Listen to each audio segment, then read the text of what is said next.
She first performed as a baby, taken onto the London stage by her proud grandmother when she was just a few weeks old. Since then, Glynis Johns has been a bikini-clad pin-up, a famous character actor, an Oscar nominee, and a BAFTA award winner. The British actress has appeared in countless films, being perhaps best remembered for starring in Mary Poppins, alongside everyone from David Niven to Sandra Bullock, and later in much-loved TV shows like Batman, Scooby-Doo, and Cheers. What's most remarkable is that her stage debut as a baby occurred 100 years ago this autumn, which means she is fast approaching her centenary. And, since the deaths in recent years of Zsa Zsa Gabor and Olivia de Havilland, she's acceded to the unofficial role of the world's oldest living screen star. Among other accolades, in 1960, she was Oscar-nominated for Best Supporting Actress in the Australian outback drama The Sundowners, starring Robert Mitchum, Deborah Kerr, and Peter Ustinov.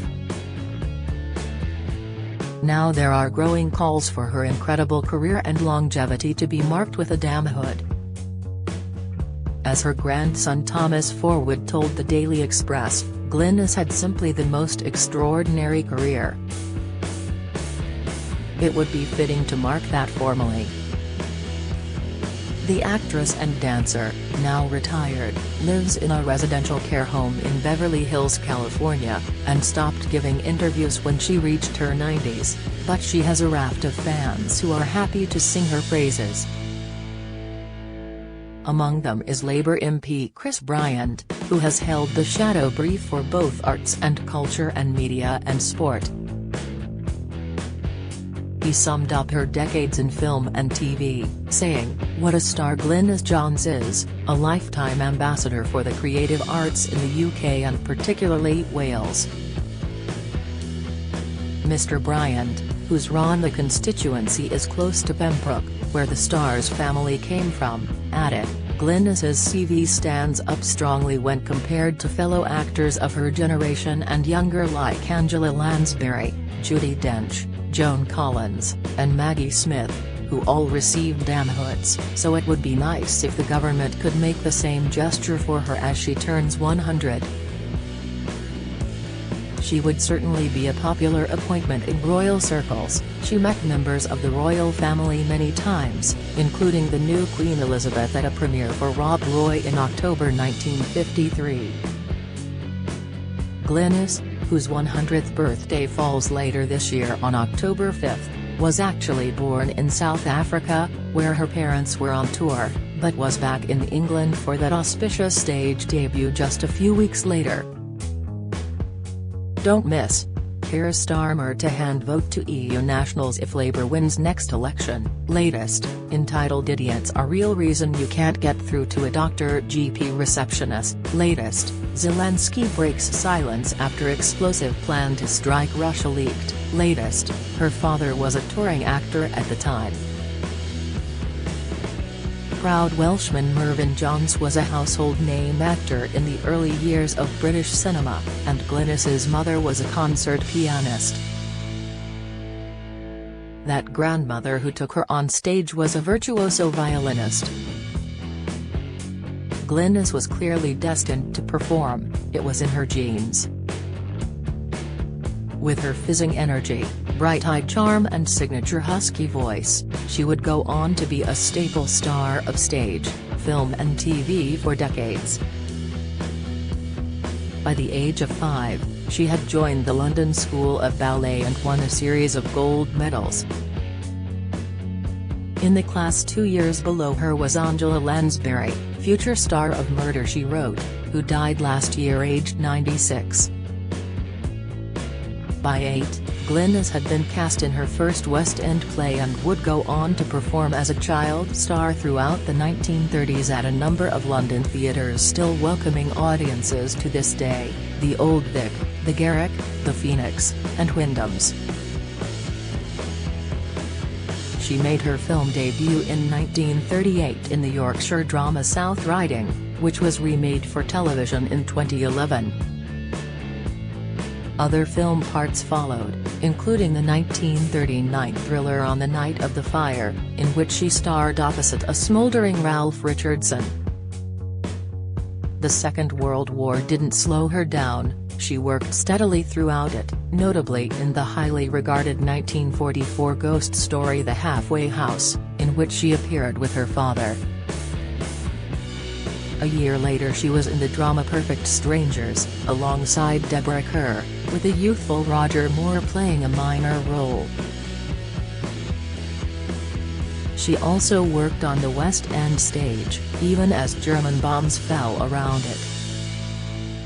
One play ran for over 2 years, all throughout the Blitz. By the end of the 40s, she was becoming one of the UK's most recognisable and popular stars, a status cemented by her role, decades before Daryl Hannah did the same in Splash, as a mermaid in the proto-rom-com, Miranda. It was popular enough at the box office to spawn a sequel, Helter Skelter. In Dear Mr. Prohack in 1951, she was the love interest of Dirk Bogarde. This was to lead to a twist in the tale in her own personal life. Her husband Anthony Forwood would move in with Bogarde as his lover the following year, of which more later. Her career flourished during the 50s in countless films in both the UK and Hollywood, alongside the biggest stars of the day, James Stewart, Marlene Dietrich, Frank Sinatra, Douglas Fairbanks Jr., David Niven, Danny Kaye, Lana Turner, Jack Hawkins, Richard Todd, Richard Attenborough, Alec Guinness, and Diana Dors. The part she is probably best known for these days came in 1964 when she played the suffragette matriarch Winifred Banks in Mary Poppins, opposite David Tomlinson, Julie Andrews, and Dick Van Dyke. The film was a huge hit and her turn, including the song Sister Suffragette, was highly praised. By now firmly US-based, she began to get more and more television work. When she briefly returned to the West End in 1966, she was hailed by a prominent impresario as London theatre's favourite daughter. She was furiously busy throughout the 70s.